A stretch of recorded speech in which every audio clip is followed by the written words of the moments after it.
Voilà, c'est un plaisir de vous retrouver, chers aimables téléspectateurs. Soyez bienvenue à ce nouveau numéro de votre émission CEF Débat que nous avons l'honneur de vous le présenter en ce jour. Vous le savez bien, la République démocratique du Congo se prépare déjà pour les élections 2023. Félix-Antoine Tshisekedi, le président de la République, sera candidat à sa propre succession. Aujourd'hui, on parle déjà sur le bilan de l'UDPS au pouvoir, donc le bilan de Félix Tshisekedi. Il y a ceux qui pensent que Félix Tshisekedi ne devrait plus se représenter. J'ai même lu un journal ce matin où on dit, M. Kass disait, si Félix Tshisekedi démissionnait aujourd'hui, j'assurerai sa protection. Une façon de dire que Félix Tshisekedi n'a pas réussi. Alors, sur ce plateau, nous recevons M. Junior Katende. Il est ingénieur et en même temps cadre du parti de l'UDPS. Avec lui, nous allons débattre sur le bilan de l'UDPS au pouvoir et aussi parler sur la probabilité de la réélection de Félix Tshisekedi en 2023. Bienvenue à vous, M. Junior Katende. Bonjour, monsieur le journaliste. Vous allez d'être sur votre plateau cet après-midi. Vous allez bien? Comment se porte aujourd'hui votre parti politique, l'UDPS, avec le chef du parti, Augustin Kabouya, le secrétaire général? Le parti cher à Étienne Tshisekedi se porte mieux, avec à sa tête un digne fils du pays, Augustin Kabouya, que je salue en passant, qui est en train de mener de main de maître la destinée de notre pays avec une vision claire, la réélection du chef de l'État Félix Tshisekedi en 2023 et l'octroyer une majorité confortable aux assemblées provinciales et nationales. Vous parlez de l'UDPS qui marche très bien avec Augustin Kabouya. C'est pendant l'UDPS qui a milité pendant 47 ans à l'opposition. Aujourd'hui, l'UDPS est en train d'échouer au pouvoir. Ça fait déjà 4 ans que vous êtes là. Ceux qui disent que l'UDPS est en train d'échouer, ils n'ont aucun argumentaire sérieux pour mettre par devant le public pour démontrer cela. Étant donné que le chef de l'État, Félix Tshisekedi, a trouvé ces pays malades, il est en train d'essayer de les redresser tant soit peu. Vous savez bien, monsieur le journaliste, que ces pays a été bradé dans la mesure où toute son économie a été remise entre les mains des étrangers. Le chef de l'État, par conséquent, est en train de faire de sorte que l'économie nous revienne et que le décollement de notre pays soit effectif. Donc, ce qui prouve à suffisance que le bilan du chef de l'État n'est pas négatif comme les gens voudraient bien nous faire entendre. Sur le plan éducatif, par exemple, on a parlé de la gratuité, une gratuité fictive, puisque aujourd'hui, il y a plusieurs enfants qui n'étudient pas dans de bonnes conditions. Et vous pensez qu'avec ça, Félix Tshisekedi a réussi son mandat? La gratuité de l'enseignement, c'est ça à voir avec les frais. Ce n'est pas fictif dans la mesure où les élèves ne payent plus de frais scolaires. Ce sont des faits qu'on peut prouver. Mais cependant, les infrastructures doivent suivre. Mais c'est ce qu'on est en train de faire, c'est que le chef de l'État est en train de faire. Dans cette République, il y a plus de 200 écoles qui sont en train d'être construites et certaines sont déjà construites. En 60 ans que la RDC existe, c'est maintenant où vous voyez un programme clair en termes d'éducation et en termes d'infrastructures scolaires. Donc, qui n'ont rien à voir avec des programmes fallacieux qu'on nous a vendus par le passé. Ce qui montre que la gratuité est effective. Si aujourd'hui les parents peuvent faire des économies relativement aux frais de Minerval, il faut applaudir à celui qui a pris cette initiative. Je ne vous rappelle pas que cette initiative était cochée dans la Constitution, mais ceux qui ont dirigé avant nous n'ont pas eu la latitude de comment faire pour l'appliquer. Donc, avec le relèvement du budget aujourd'hui qui passe à 16 milliards, ça va permettre à ce qu'on puisse résorber petit à petit ces problèmes des infrastructures scolaires. Vous avez oublié de souligner que ce n'est pas Félix Tshisekedi qui a commencé la notion de la gratuité. Joseph Kabila l'avait aussi commencé. Hein? Mais quand on dit que M. Joseph Kabila a commencé, il a commencé où? Avec quel pourcentage effectif de réalisation de la gratuité? On a 26 provinces. Il a commencé dans quelle province? Si considérons qu'il y a une ou deux écoles dans un coin de la République où cette gratuité s'appliquait, on ne peut pas considérer cet échantillon infime pour dire que c'est applicable dans toute la République. Ça n'a aucun sens et puis c'est un faux débat. Alors aujourd'hui, vous parlez de la réussite du mandat de Félix Tshisekedi. Aujourd'hui, quand vous voyez la situation sécuritaire à l'est de la République, on se dit, mais le pays est vendu aux Rwandais. Jusque-là, la population de l'Est continue à croupir dans la misère, continue à mourir. Et un tel monsieur, vous pensez qu'il était encore important de revenir au pouvoir ou peut-être de soutenir la thèse de Martin Fayulu qui pensait qu'on pouvait refaire les choses autrement? on doit dire la vérité à la population congolaise. L'IDPS de Etienne Tshisekedi n'a jamais pris les armes. Ce sont des faits. Qui nous ont amené les Rwandais dans ces pays? N'est-ce pas l'AFDEL, CNDP, RCD, tout ce que vous voulez? Avec quelques Congolais vendus qui ont accepté de brader notre pays pour des intérêts égoïstes. L'IDPS est en train de constater une politique qui a été mise en place dans ces pays pour essayer de mettre en mal notre pays. Par conséquent, l'IDPS et son chef sont en train de s'évertuer à remettre la RDC sur le rail. C'est pour la première fois aujourd'hui où un président peut condamner fermement le Rwanda, même dans le siège des Nations Unies. Est-ce qu'il suffit de condamner ou d'agir? C'est progressif. On commence par la condamnation, faire accepter à la communauté internationale que c'est le Rwanda qui est en train d'agresser la RDC et non le contraire. Et deux, viendra l'étape de réprobation et des sanctions. Mais de toutes les façons, vous avez déjà suivi le communiqué du ministre des Affaires étrangères de la RDC, à savoir Monsieur Lutundu, là, que la RDC va s'assumer par tous les moyens. Est-ce qu'il n'était pas temps? Est-ce qu'il fallait attendre ce communiqué-là? Est-ce qu'il fallait attendre qu'il y ait la zone tampon, République démocratique du Congo, Rwanda, pour agir, ou il fallait peut-être prendre le taureau par ses cornes? Cette histoire des zones tampons, on a toujours entendu ça dans ces pays, mais en réalité, il n'en est pas un. On n'a jamais dit qu'il y a une zone où la RDC ne peut pas arriver. C'est très clair. Le communiqué de Luanda a été clair. On avait bien dit que jusqu'au 15 janvier, si ces belliqués du Rwanda et leurs sbires du M23 ne se retiraient pas des localités conquises d'une façon belliqueuse, c'est la force qui leur sera appliquée. Maintenant, la communauté internationale, à la tête duquel les États-Unis et par ricochet, tous les pays africains, notamment l'Angola et le Kenya, sont mis devant leurs responsabilités. Leur chef de l'État avait donné parole. S'ils ne s'exécutent pas, nous on a très bien dit que par tous les moyens, nous on va bouter ces ennemis là dehors. Et l'EAC, quel est son pouvoir aujourd'hui? Mais on est allé dans l'EAC pour confronter le Rwanda de l'intérieur, pour faire comprendre au Rwanda que ce que vous faites en catimini, maintenant nous sommes à l'intérieur pour voir ce que toutes ces velléités expansionnistes que vous essayez de vendre à vos frères. Et par conséquent, on observe. Mais on a déjà dit, si l'EAC ne s'exécute pas, la République démocratique du Congo va s'assumer conformément à ce que le chef de l'État avait dit à la 77e édition des Nations Unies et aussi au communiqué du vice-premier ministre, le ministre des Affaires étrangères, M. Lutundu. La solution serait quoi? De faire replier le groupe de l'EAC, ou l'armée congolaise va continuer à se battre avec ce groupe-là? Nous faisons confiance au gouvernement de la République démocratique du Congo. Le gouvernement de la République démocratique du Congo a ses stratégies. On ne met toujours pas par devant le public tout ce qui a à voir avec la sécurité. Mais ce qui est sûr, nous restons sous le communiqué pondu à Luanda et les assises de Kenya. Mais notre position est claire. Si ces gens ne s'exécutent pas par la force, par l'EAC, la République démocratique du Congo va s'assumer. L'EAC est mis devant ses responsabilités. Est-ce que l'EAC fait le jeu du Rwanda ou l'EAC est du côté de la vérité, c'est-à-dire du côté de la République démocratique du Congo? Tout compte fait, la RDC est 64 fois plus vaste que le Rwanda. La RDC, aujourd'hui, son armée est 8e. Et le Rwanda, je ne sait même pas s'ils sont 40e. En termes de force de frappe, si la RDC se tient debout, le Rwanda ne fera pas de semaines et il n'y aura plus de guerre. Ce sont que des discours, puisque la réalité sur le terrain est tout autre. Est-ce qu'aujourd'hui, faudrait-il aujourd'hui négocier avec le Rwanda, l'Ouganda, en vue de résoudre la question sécuritaire à l'est de la République? Je veux vous dire, le Rwanda, en réalité, s'accroche sur un accord qui était conclu entre la République démocratique du Congo et le Rwanda, mais c'était en 2010. C'était quel accord? Mushikiwabo en a parlé.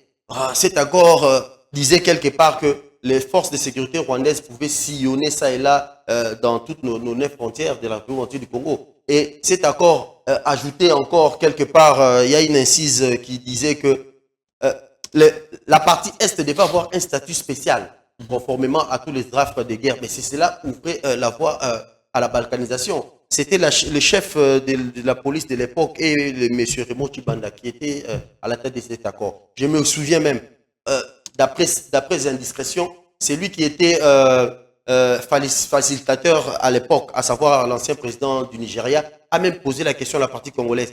Est-ce que vous, cet accord, vous acceptez de signer? Vous avez lu cet accord? Ils ont répondu par oui. Est-ce que vous êtes prêts à signer cet accord? Oui. Il a ajouté, si vous signez cet accord, votre pays aura des problèmes. Donc, ceux qui me suivent à la maison doivent comprendre de quel côté ces problèmes-là sont. Donc, vous pensez aujourd'hui que c'est le régime Kabila qui est à la base de tout ce qu'on est en train de vivre aujourd'hui? Je ne vous le fais pas dire. Ce sont les accords de 2010 non, qui mais sont quand vous parlez de cet accord-là, signé par Raymond Chibanda et Kalev Mutomba à l'époque, Kalev qui était le DG de la sécurité, vous le confirmez d'une façon ou d'une autre que c'est le régime Kabila qui a vendu la République démocratique du Congo rwandais. En tout cas, ce que je sais, ce sont les autorités congolaises qui étaient en place en 2010, qui étaient à la manœuvre, non l'UDPS. Donc, le régime Kabila. Je ne vous le fais pas dire. Alors, nous allons parler aujourd'hui. Il y a Félix Tshisekedi qui s'est mis comme candidat président de la République lors des élections 2023. Félix Tshisekedi a quel discours pour convaincre la population qui vit aujourd'hui dans la misère? Le régime Kabila nous a laissé un savant les coqs à 300 francs. Aujourd'hui, c'est presque à 700 francs. Le papier mouchoir qu'on achetait à l'époque à 100 francs, aujourd'hui, c'est presque 500 francs, 600 francs. Vous aurez quel discours pour convaincre la population? Je vous rappelle, il ne faut pas prendre les choses de court. Tous les Congolais ne sont pas naïfs. Quand le président Kabila, que je salue en passant, est arrivé au pouvoir, $1 était moins de 400 francs. Mais quand il est sorti du pouvoir, le dollar était à 1650 francs. Soit un accroissement de plus de 366%. Pourquoi vous comparez toujours au lieu de trouver la solution? Sinon, vous allez établir le bilan du chef de l'État sur base de comparaison d'un repère. Mais je vous fais comprendre maintenant que le chef de l'État actuellement, quand il est arrivé au pouvoir, le dollar était à 1600. Aujourd'hui, c'est à 2100, 2200 comme les gens disent. Donc, soit un accroissement d'après 27%. Donc, comparé aux 366%, c'est le jour et la nuit. Donc, on doit dire la vérité à la population congolaise. La réalité, c'est l'économie congolaise n'est pas entre les mains des nationaux. L'économie congolaise est entre les mains des étrangers. Les supermarchés, les banques, on n'a aucune banque congolaise. Vous comprenez? Mais alors, à l'époque de Mobutu, il y avait des Dokolo, il y avait comment on appelle ça, Orgaman, consort.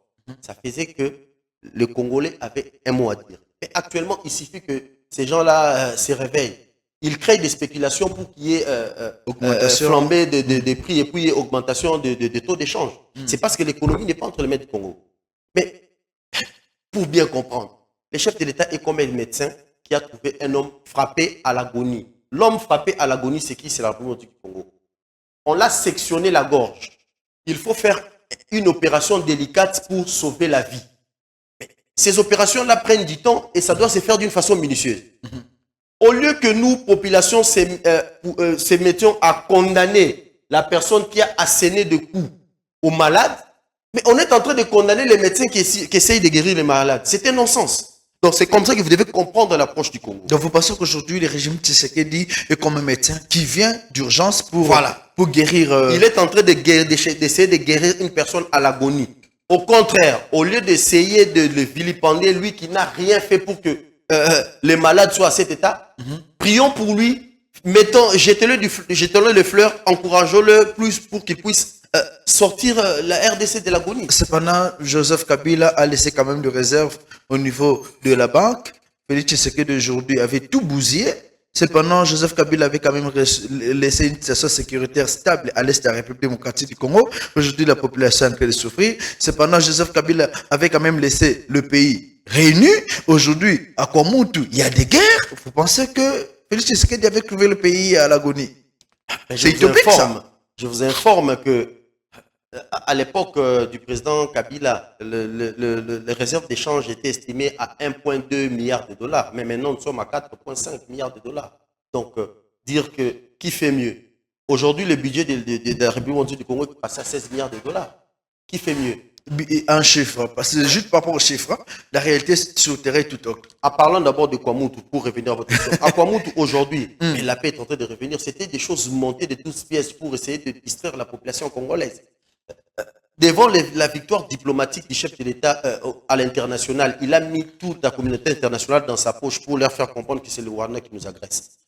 Kagame et sa stratégie, c'est quoi? Il s'est retourné vers ces hommes congolais qu'il contrôle pour essayer de créer des tohu-bohu dans la population congolaise et de tourner la RDC de ses vraies aspirations. Mais quels sont les bons Congolais, les vrais, qui doivent comprendre que la RDC est en danger? On doit faire bloc pour avancer. Mais dans la tête de l'homme congolais, l'homme politique congolais, on ne voit qu'élection. C'est très bien l'élection, mais l'élection ne résoudra rien. On doit se mettre au travail, on doit se mettre ensemble pour avancer. Mais qui doivent le faire? Ce sont ces gens qui comprennent que la RDC vient par devant les intérêts personnels des petites gens qui pensent que accéder au pouvoir, c'est une fin à soi. Kagame est l'agenda du chef de l'État. Kagame, c'est lui qui devait aider le chef de l'État à avoir plus de partenaires. Aujourd'hui, sans Kagame, est-ce que Félix Tshisekedi sera en mesure d'arracher des partenaires? Les gens n'ont pas peut-être compris ce que M. Bissel allait dire. M. Bissel aussi, de son côté, peut-être qu'il n'a pas été trop... il n'a pas trop bien joué sur la technique communicationnelle pour essayer d'expliquer à la population congolaise ce qu'il voulait dire par carnet d'adresse. Allons-y, expliquez-nous. C'était connu de tous. C'est connu de tous que la République démocratique du Congo est agressée par la RDC, par le Rwanda, pour permettre aux multinationales de faire main basse sur nos richesses. Les multinationales, les entreprises internationales qui ont besoin des coltans, des tintalites, tous nos minerais stratégiques. Mais on lui a tout simplement dit, vos gens-là qui vous poussent en basse, en douce, pour prendre nos richesses de force, demandez-leur de venir le jour. Demandez à ces gens-là qui viennent en cachette que nous ne connaissons pas, qu'ils viennent le jour. Ah, c'était ça le message. C'était ça le message. Donc, le chef de l'État, en fin diplomate, a essayé tout simplement de dire à Kagame, ces gens-là qui se cachent derrière toi, amène-le-moi le jour. Comme ça, on va signer des partenariats gagnant-gagnant, de sorte que le sang de Congolais cesse de couler. Donc, c'était en ces termes que M. Bissel aurait dû ou aurait pu expliquer ces choses. Mais il a fait dans des termes que les Congolais qui aiment toujours, certains Congolais animés de mauvaise foi qui aiment faire toujours du feu tout bois, de faire du bois, de tout bois un petit feu, ont voulu utiliser pour saper l'image du chef de l'État. Mais sachez-le bien que tous les Congolais ne sont pas dupes. Ne pensez pas que tout le monde qui vient à la télé parler est plus intelligent que nous qui vous regardons à la maison. Aujourd'hui, on a décidé de bravir la peur pour passer à la télé, expliquer ces choses pour qu'il y ait un contrepoids sérieux pour que beaucoup de nos Congolais qui nous regardent à la maison ne pensent pas que tout ce que nos opposants nous vendent est vrai. Donc, vous pensez qu'aujourd'hui, Bissel n'avait pas tort et sa révocation au niveau de la présidence n'avait pas sa raison d'être? Qui a dit que M. Bissel a été révoqué? Mais il n'est plus à la présidence. Mais il avait été décidé de la réduction des trains de vie des institutions. Donc, il n'est plus à la présidence. Le chef de l'État en garant de la nation a commencé par réduire le nombre dans son cabinet. Mais il réduit qu'il veut en fonction de ce qu'il veut obtenir comme résultat. Il est victime de sa communication. Ça, c'est ce que vous dites. Mais c'est que moi, je sais, il n'est pas le seul à être mis de côté. Est-ce que tous ceux qui ont été mis de côté étaient victimes de la communication? Le chef de l'État estime que maintenant, il faut faire des économies. Actuellement, à la présidence, il ne reste plus que 50 agents. Donc, c'est une très bonne chose pour la République démocratique du Congo et ça va continuer au niveau du gouvernement et à l'administration publique. Je vais citer le ministre, le ministre de la fonction publique, monsieur Liao. Ils ont commencé déjà au niveau de la fonction publique, l'élargissement de la fonction publique. On envoie nos parents en retraite qu'on sort pour permettre à ce qu'on puisse insuffler un nouveau vent en République du Congo. Au lieu d'applaudir, mais les Congolais cherchent encore, certains Congolais véreux de mauvaise foi, cherchent encore des voies et moyens pour vilipender. Finalement, qu'on ait une administration pléthorique, on se plaint. Qu'on réduit de l'administration, on se plaint. Au juste, qu'est-ce que nous... Vous pensez qu'aujourd'hui, cette même réduction pourrait se faire sentir au niveau du gouvernement Samalokone, puisqu'il y aura remaniement dans quelques jours? On doit d'abord expliquer la situation. Remaniement signifie que M. Samalokone reste en place. C'est au niveau des ministères qui vont bouger. Ouais. Mais en croire la volonté du chef de l'État et de son gouvernement de réduire les institutions, c'est une possibilité. Mais ça dépend du pouvoir discrétionnaire du chef de l'État en collaboration avec le Premier ministre. Là, nous ne sommes pas de Dieu pour anticiper sur ce qui va arriver. Voyons voir ce que ça va donner. Sama 1 a échoué.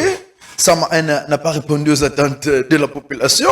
Sama 1 a fait chier le peuple congolais. Que devrions-nous attendre du gouvernement Samadé? C'est une fausseté de dire que M. Sama a échoué. Il a réussi en sur quel fonction plan? des assignations. Il a réussi sur quel plan? Mais aujourd'hui, il a réussi à continuer à faire croître notre budget. C'est une réussite. Mais la population ne sent rien. La population ne voit rien.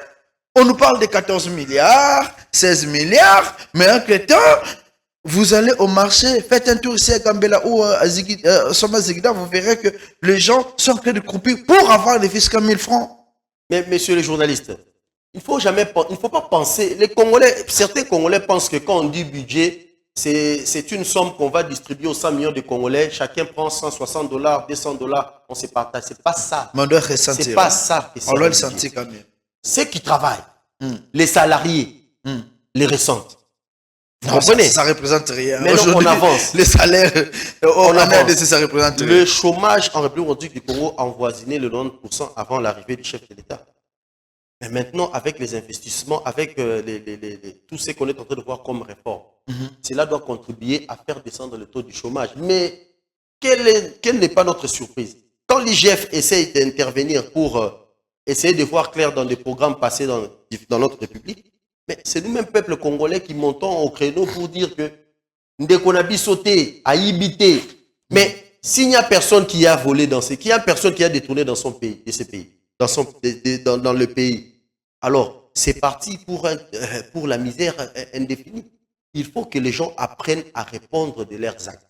Quand vous avez dirigé, il est normal d'accepter de se faire contrôler et de répondre devant les instances habilitées pour rendre compte. C'est valable pour ceux qui sont passés et ce sera valable pour ceux qui sont venus.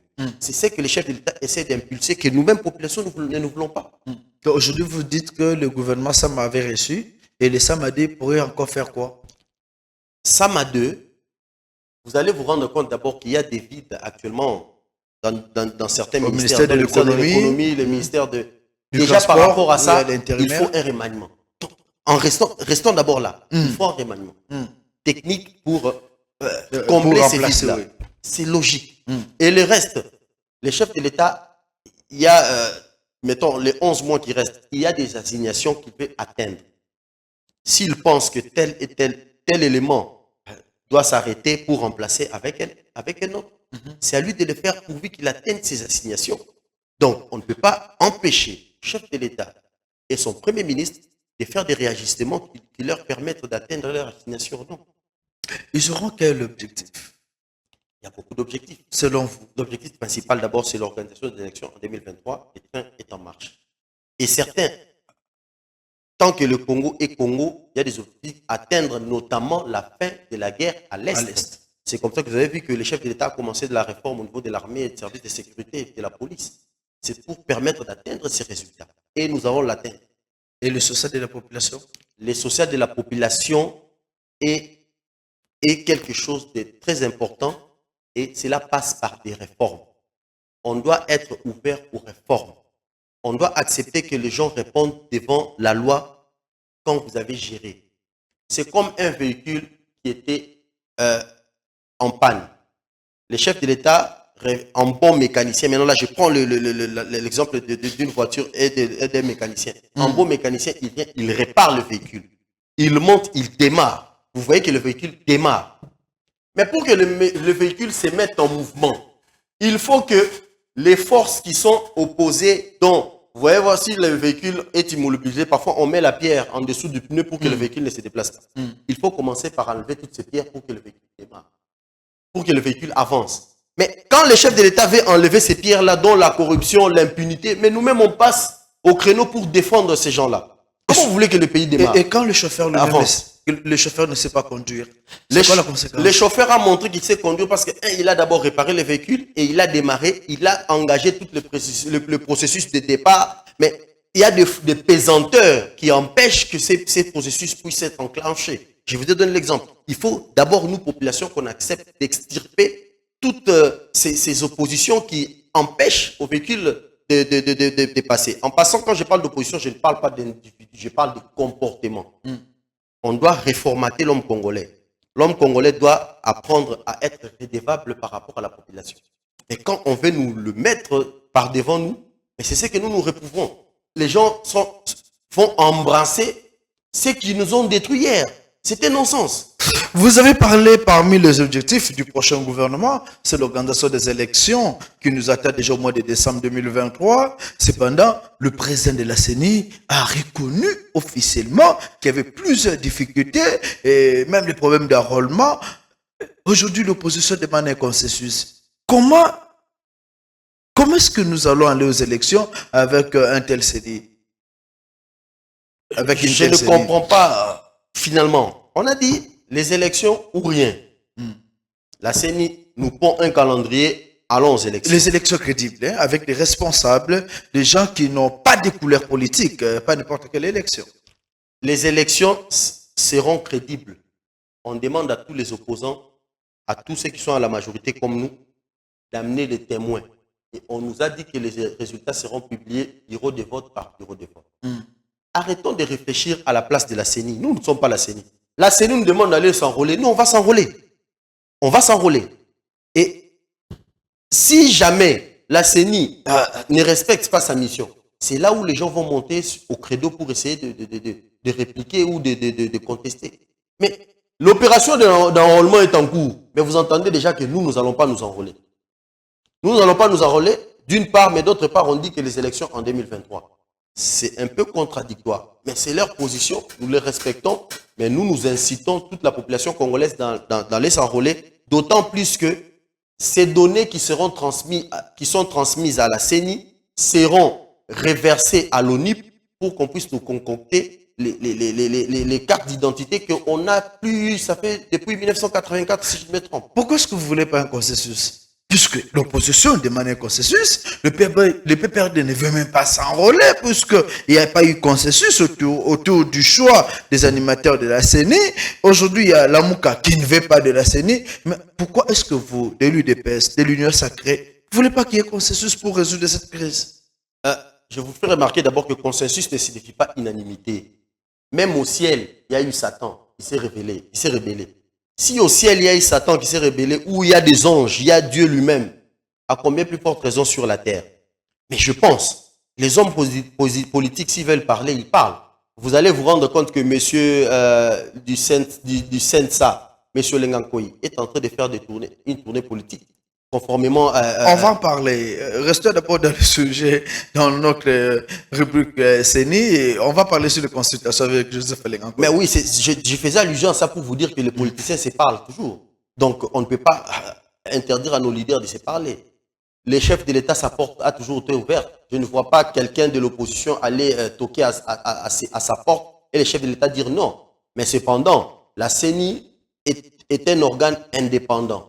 La CENI a pondu un calendrier, la CENI a sifflé et nous tous, nous sommes à l'eau, on doit nager. Celui qui est dans l'eau qui refuse de nager, sa place c'est la mort, sa place c'est quoi? Il va chavirer. Donc, les élections, c'est comme quelqu'un qui est dans l'eau. Si tu sais nager, tu vivras. Celui qui ne sait pas nager, mourra. C'est très clair. Aujourd'hui, Joseph Lengankoy est en train de consulter. C'est quoi le but d'organiser un dialogue en vue d'une prorogation du pouvoir de Félix Tshisekedi jusqu'en 2025? Ce que je sais, M. Lengankoy et les Sensa ont dit qu'ils vont réserver la primaire de leur consultation au chef de l'État. Donc, moi, comme population, moi, comme simple individu, je ne suis pas en mesure de vous dire qu'est-ce qui sera décidé par rapport à ça. Quand il aura versé les fruits de ces consultations par devant le chef de l'État, et c'est le chef de l'État qui va estimer par rapport à son pouvoir discrétionnaire ce qui est bien pour le Congo, et nous souffrons en ce moment-là. Donc, si aujourd'hui il n'y avait pas d'élection en 2023, vous ne serez pas déçus. On peut aller à une transition de 2 ans encore pour organiser de bonnes élections avec une nouvelle CENI. Je vous donne ma position personnelle. Pour moi, l'objectif, c'est le développement du Congo. Élection, c'est bien. Mais l'élection ne changera pas les aspirations du peuple congolais.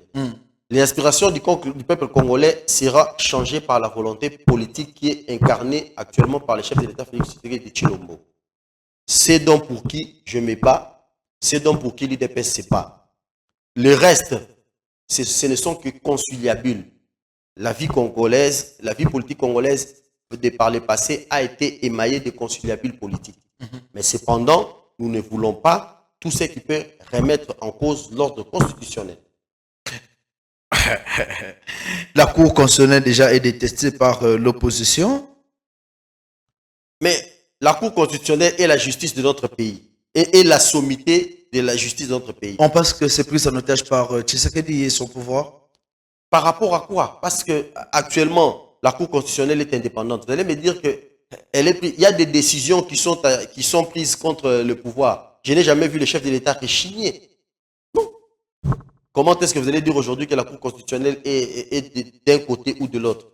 Ce sont des choses étonnantes que je ne sais corroborer. Moi, j'aime me baser sur les faits. Quels sont les faits qui montrent que la Cour constitutionnelle serait du côté du pouvoir? Ça n'aurait aucun sens. Il ne faut pas cracher sur la mémoire de ces grands juges et de ces professeurs d'université qui animent notre Cour constitutionnelle. Nous allons parler sur le bilan. Je reviens encore sur ce point-là. Le bilan de Félix Tshisekedi 2023 arrive. J'ai suivi le discours de Moïse Katumbi Chapwe lors du congrès. Lors de son investiture en tant que candidat président de la République, Moïse Katumbi a dit « Nous devons instaurer ce vrai état de droit. Nous devons faire qu'il n'y ait plus de tribalisme au sein du pouvoir. Et nous devons faire que la population congolaise se retrouve dans la gestion de la chose publique. » Félix Tshisekedi est venu avec le même discours. État de droit. Où en sommes-nous aujourd'hui? Je n'aime pas commenter sur les propos des uns des autres des individus. On parle d'état de droit. Je ne vous ai pas demandé de commenter sur Moïse Katumbi. Je vous pose juste la question. Où en sommes-nous aujourd'hui avec l'état de droit? L'état de droit est en marche depuis le premier jour que le chef de l'État Félix Tshisekedi est au pouvoir. L'état de droit est en marche. Aujourd'hui, vous pouvez faire... On arrête une personne à 12 heures parce qu'il a détourné 15 millions de dollars. Et à 14 ans, on dit liberté provisoire. Et le lendemain, on dit acquitté. C'est ça l'état de droit. Le chef de l'État lui-même s'est plaint des arrestations spectaculaires au niveau de notre justice. Ça, c'est un conseil qu'on donne. En réalité, avant de mapper quelqu'un, il faut s'assurer qu'il y a des preuves qui vont au-delà de tout doute raisonnable. Mais si rapidement, parce que la population a crié, par exemple, prenons le cas de M. Fidé Chimanga, les gens ont crié, on l'a mappé. Mais on s'est rendu compte que les conditions ne permettaient pas qu'on puisse le mapper sur base des preuves qui étaient mises par devant le juge. On l'a relâché. Maintenant, vous allez dire qu'il n'y a pas l'état de droit. Non, c'est l'état de droit qui s'est vraiment appliqué. Parce que Jean-Marc Kabound est acté de croupir. Là, l'état de droit ne dit rien. Il est toujours à Makala. Le cas de M. Jean-Marc Kabound, la justice a expliqué les conditions qui ont fait que M. Kabound reste en prison. Il devait être en résidence surveillée. Ils ont parlé des surveillances, des résidences surveillées en prison. Ça, c'est leur terme technique. Ils ont dit que ça peut se justifier qu'on puisse avoir liberté provisoire en prison. Mais moi, personnellement, en honnêteté scientifique, je n'ai jamais compris comment cela se présente. Mais cependant, je ne suis pas juriste. Je respecte leur opinion. Mais M. Jean-Marc Kabound, si moi j'ai un conseil que j'aurais dû lui donner, il avait tout pour aller loin, mais il n'avait pas été très bien entouré. C'est tout ce que je peux dire. C'est la justice qui agit ou la politique? Il avait tout sur le plan politique, mais la justice n'a pas fait son travail comme M. Kabound était le président, le secrétaire général de notre parti, le président par intérim. C'est en ce titre-là que j'ai prodigué ces conseils. Ça n'a rien à voir avec ce qui s'est passé après. Vous comprenez? M. Kabound avait une très bonne position à l'IDPS, c'est connu. Mais certains agissements ont fait que l'IDPS a estimé qu'on ne pouvait pas continuer à cheminer ensemble, conformément aux articles du parti. Et sa sortie médiatique avec des attaques personnelles sur le chef de l'État, c'était apparenté comme offense au chef de l'État. Les procureurs qui étaient en charge de ces dossiers ont montré que c'était offense au chef de l'État et c'était des faux bruits susceptibles de remettre en question l'ordre constitutionnel. Ce sont des faits quand même graves que tout homme politique devrait éviter à la République démocratique du Congo. Aujourd'hui, vous arrêtez, il y a plusieurs candidats présidents qui ont du mal à se mouvoir en RDC, voire même ailleurs à l'étranger. La politique de Tshisekedi, c'est la politique de bloquer les opposants. Il suffit que je fasse une bêtise sur votre plateau. En sortant, je me déclare directement candidat président pour m'éviter la justice. De sorte que quand quelqu'un vient, quand maintenant la justice veut me demander de compte, que je dise on veut m'arrêter parce que je suis candidat président. Non, ça ne veut rien dire. Est-ce que c'est le cas? Mais c'est le cas. Qu'est-ce que Vous allez vous rendre compte que tous ces gens-là que vous citez, qu'est-ce que Matata beaucoup Ponyo a ne fait de seront mal? même pas candidats présidents. Ne seront même pas Qu'est-ce que candidats présidents. Matata Ponyo a fait de mal? Monsieur Matata Ponyo a un problème avec qui? Personne. On l'empêche de se déplacer. Je ne sais pas corroborer vos dires. Parce que je ne suis pas chargé de communication de M. Matata et puis je ne suis pas ce mouvement. Et je n'ai aucune information qui corrobore ce que vous dites. Donc, je ne sais pas m'étaler sur des faits que je ne sais pas justifier. Si aujourd'hui on vous posait cette question-là, Monsieur Junior Katende, citez-nous des faits qu'aujourd'hui, chaque Congolais, en se réveillant le matin, se dit non, à cause de ceci, je vais voter Félix Tshisekedi. C'est quoi? Le premier fait, le chef de l'État nous a sorti de l'emprise du système dans lequel on avait renfermé la République du Congo qui avait conduit à son isolement diplomatique. C'était quel système? Quand le chef de l'État vous avait dit qu'il avait promis qu'il va déboulonner le système dictatorial qui était en place, il l'a fait. On l'avait applaudi. Il travaille toujours avec les kabylistes. Attention, quand on dit système, on ne parle pas d'individu. Il faut faire très attention. Les mêmes personnes qui ont travaillé avec Joseph Kabila, c'est avec ces systèmes, avec ces mêmes systèmes-là, aujourd'hui, ils sont à l'union sacrée. Et vous le savez mieux que moi. Évitez de faire des fixations sur des personnes, par exemple la personne de M. Joseph Kabila. On doit différencier la personne de l'ancien président Joseph Kabila avec sa gestion. On doit différencier la personne de M. Matata Ponyo, l'ancien Premier ministre, avec sa gestion. Ainsi de suite, c'est valable pour tout le monde, que l'on soit de l'opposition et de la majorité. On doit rencontrer la personne par rapport à ses faits et gestes. M. Matata Ponyo, il s'est fait que la justice voulait qu'il rende de compte par rapport au dossier Bukangalozo. Vous allez vous rappeler même que M. Martin Fayoulou avait demandé au président Félix Tshisekedi d'arrêter. Selon lui, il pensait que le chef de l'État était en train de protéger, était en train de faire les lits de l'impunité. Il a même dit qu'on doit voir clair sur le dossier ténébreux. Ce sont ces mots de Bukangalozo. Mais maintenant que la justice demande à M. Matata Ponyo de rendre compte, pourquoi vous voulez mettre ça sur le dos du président de la République? C'est un peu méchant et puis c'est incompréhensible. Non, je vous ai posé la question des faits. Le deuxième fait. Le premier fait, déjà, ça n'a pas convaincu. Bon, non, alors, je vous ai parlé d'un fait. Tout part du système. Je vous ai dit que notre économie est entre les mains des étrangers. Si on ne change pas de paradigme, la RDC continuera à patauger pendant longtemps. C'est donc sur quoi les chefs d'État sont en train de se battre.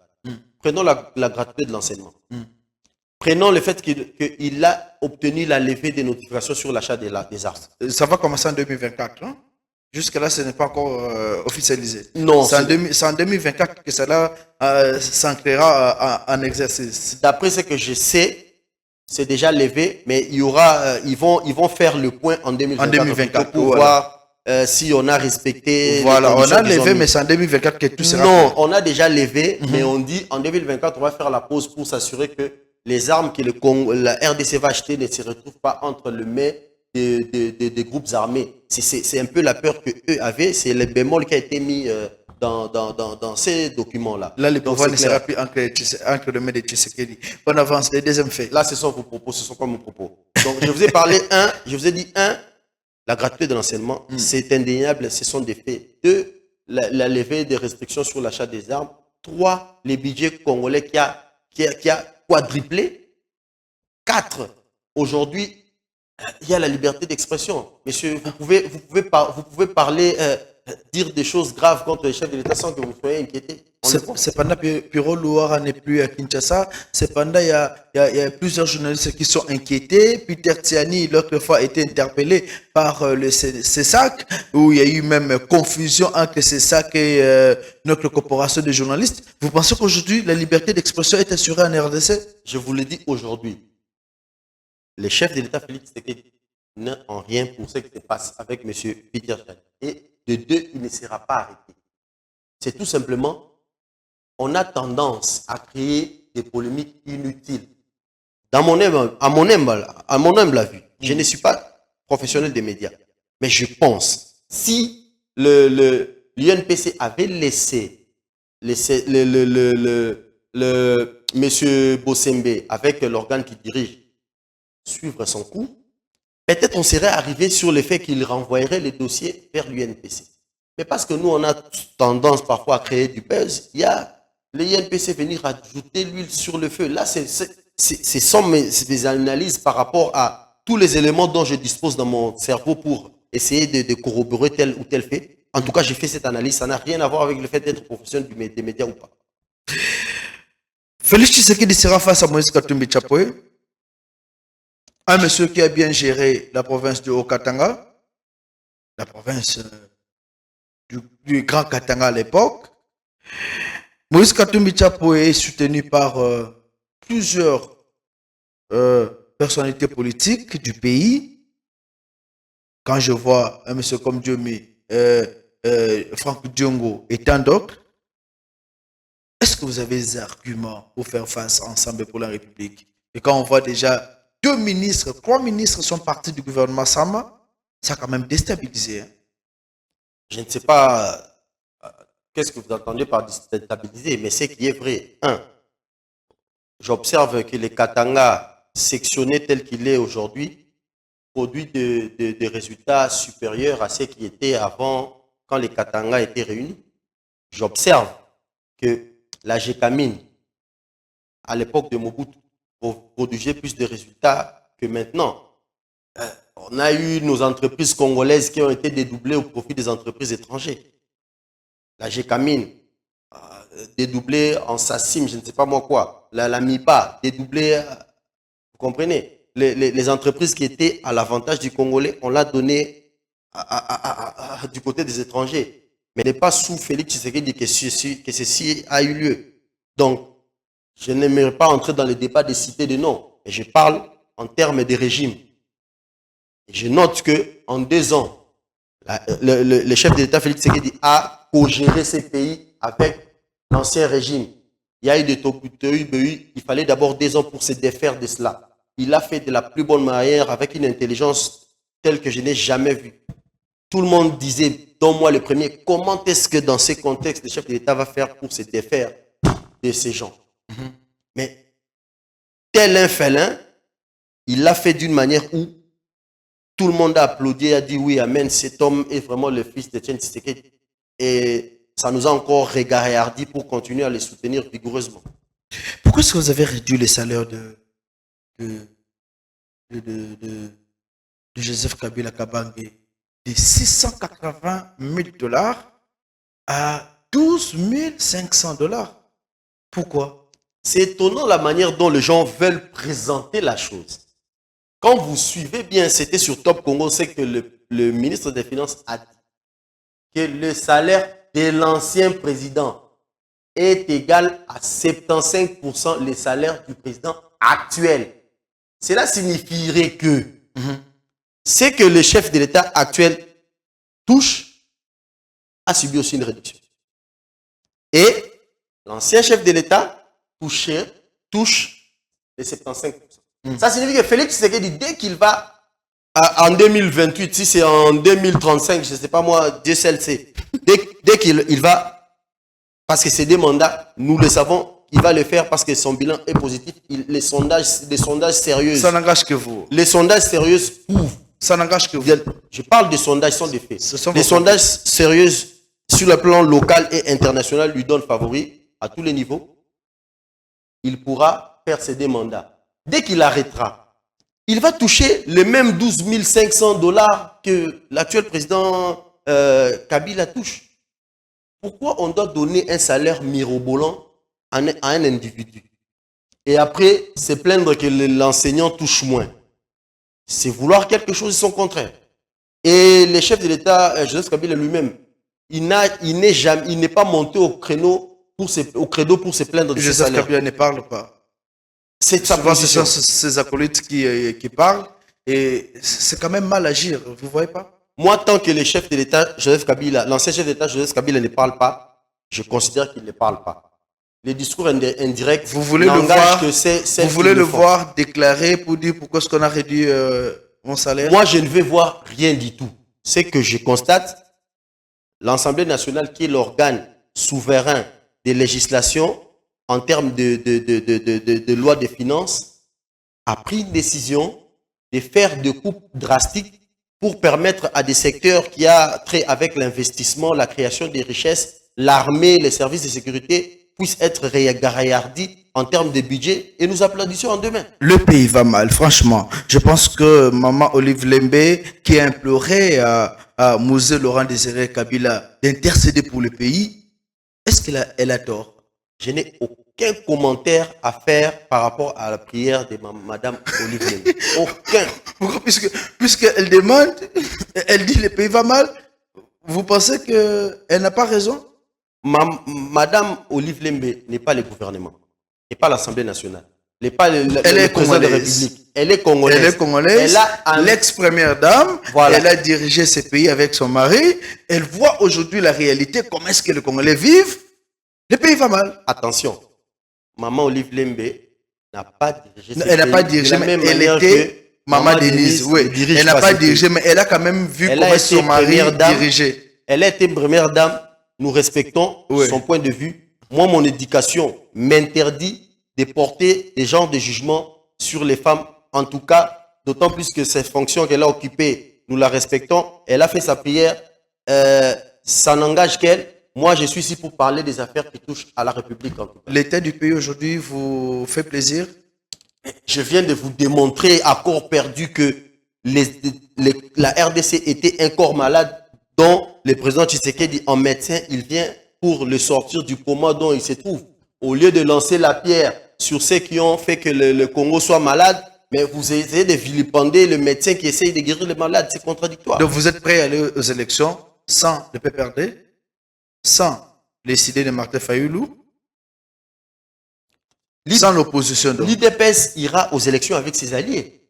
C'est clair. Non, mais on a besoin de l'opposition. Mais quel est l'article de la Constitution ou quel est le fait réprobatoire qui montre que l'UDPS ou ses alliés interdit à quelqu'un de postuler à quelque poste que ce soit? Il n'y en a pas. Quel message pouvez-vous aujourd'hui lancer à la population qui pense que déjà le processus électoral est biaisé, qui pense qu'aujourd'hui on ne devait plus faire confiance à Félix Tshisekedi? Je vais dire à cette population de considérer que la République démocratique du Congo, à l'exception du chef de l'État à la magistrature suprême, était un pays à l'agonie, avec une économie extravertie donnée entre les mains de l'étranger. Aucune banque congolaise, même pas des supermarchés congolais. Il y avait Pelustore aujourd'hui, pour ne pas les citer, pour faire la publicité d'un Congolais, mais où en est-on aujourd'hui? Donc, toutes les grandes entreprises qu'on connaissait, Gécamine, Miba, ont été... parlons de mise en faillite au profit des entreprises étrangères. Ce n'est pas Félix Tshisekedi qui avait initié tout ça. Le chef de l'État, Félix Tshisekedi, est arrivé en médecin pour essayer de sortir les pays dans l'état où ils se trouvent. Ce sont des opérations judicieuses qui demandent beaucoup de minutie. Notre rôle, c'est de soutenir ces dignes fils de pays, d'atteindre ces résultats au lieu de le combattre pour des raisons inavouées. Voilà, nous sommes arrivés à la fin de cette grande émission. Merci à vous, M. Junior Katende. Nous rappelons que vous êtes cadre de l'UDPS. Vous étiez ici comme analyste politique. Un grand merci à vous, nos téléspectateurs, d'avoir suivi cette émission avec beaucoup d'attention. L'émission reste en continu. L'information reste en continu, voulais-je dire, sur Congo France Télévision. Vous pouvez nous suivre sur YouTube et aussi sur notre site www.congofrancetelevision.com. Merci à toute l'équipe technique qui nous a soutenus pour la réalisation de cette émission et bonne suite du programme sur votre chaîne.